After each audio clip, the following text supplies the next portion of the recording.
Jesus said to his disciples when he left the earth, before he left the earth, he pulls his disciples aside and he says, listen, it is to your advantage that I go away.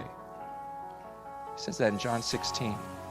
It's to your advantage that I go away. I mean, think about that for a second. How in the world could it be to their advantage that Jesus leave the earth? These are the people that have been walking side by side with Jesus for about 3 years at this point. And Jesus says, it's to your advantage that I go away. I mean, can you imagine if you actually literally walked with Jesus in the flesh? You had Jesus walking around with you every day. Can you imagine what an advantage that would be? To have the Son of God walking next to you going, I know what you're thinking. Oh, okay, right. Just constantly, just right there, teaching you, discipling you. So after all that experience the disciples had, then Jesus says, hey, it's to your advantage that I go away. That must have been so confusing. But then he says in the next breath, because unless I go, the Helper cannot come. And explains that when he goes back to heaven, he's going to send the Holy Spirit, and that they're going to be better off with the Holy Spirit than having Jesus right there by their side. See, when you look at it in those terms and you think about how helpful it would be to have Jesus walking next to you, and for him to say it's to your advantage is even better than having me next to you, is the Holy Spirit living in you. Guys, I've always known this next verse, but I just wonder if I really believed it. Because if I did, gosh, this would bring so much comfort to me. Verse 11. He says, when you are brought before synagogues, rulers, and authorities, do not worry about how you will defend yourselves or what you will say, for the Holy Spirit will teach you at that time what you should say. Do you believe that? About yourself.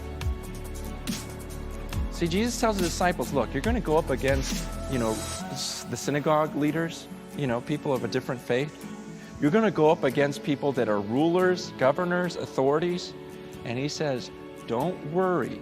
Don't worry when you come up to those people about how you're going to defend your faith. You ever worried about how you were going to share your faith with someone? You ever got intimidated by someone like, oh, they know too much? I don't know enough to talk to them? See, this passage says, don't you worry when you go up in front of them, because the Holy Spirit will teach you at that time what you should say. It doesn't say he's going to tell you ahead of time what to say, and that's the annoying part. We want to know ahead of time. We don't like this faith thing. We don't like this, okay, God's going to just have to have the words come out of my mouth. We don't like that. But God promises that, and he uses that to comfort them. Look, the Spirit of God lives in you. That means anytime you are called to defend your faith or say something or speak up about God, you'll be able to say what needs to be said.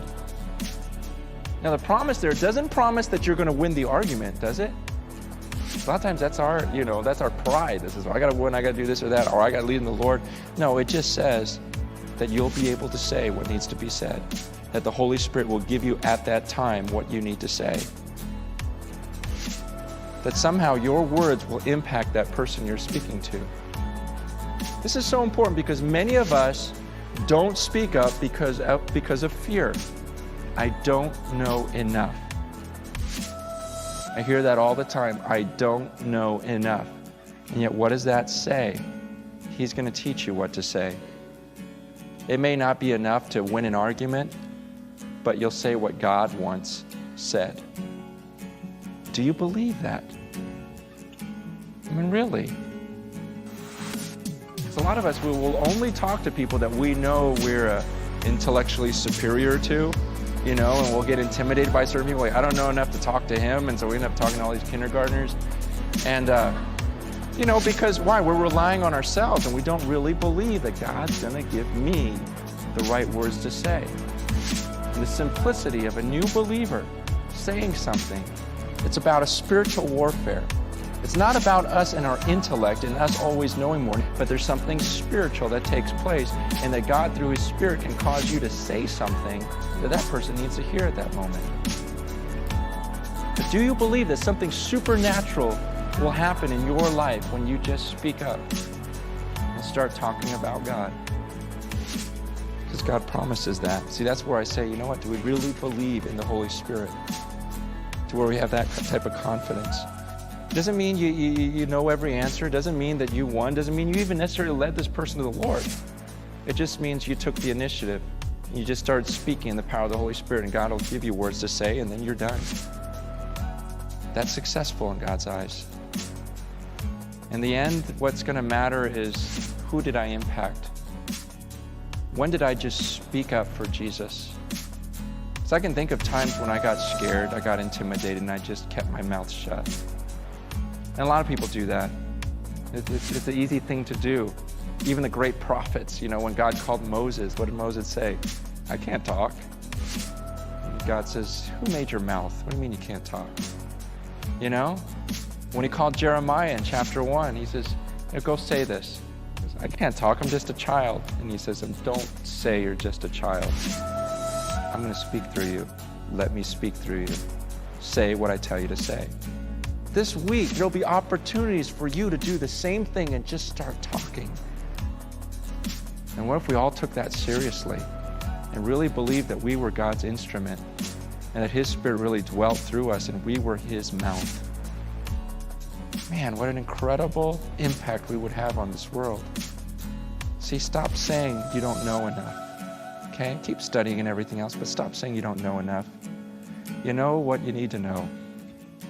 Stop saying you don't have the words, because God will give you the words. You don't have them right now, but you will. That's what faith is all about. And if we could just keep that in mind this week, what an impact we could have this very week. Don't waste another week in life.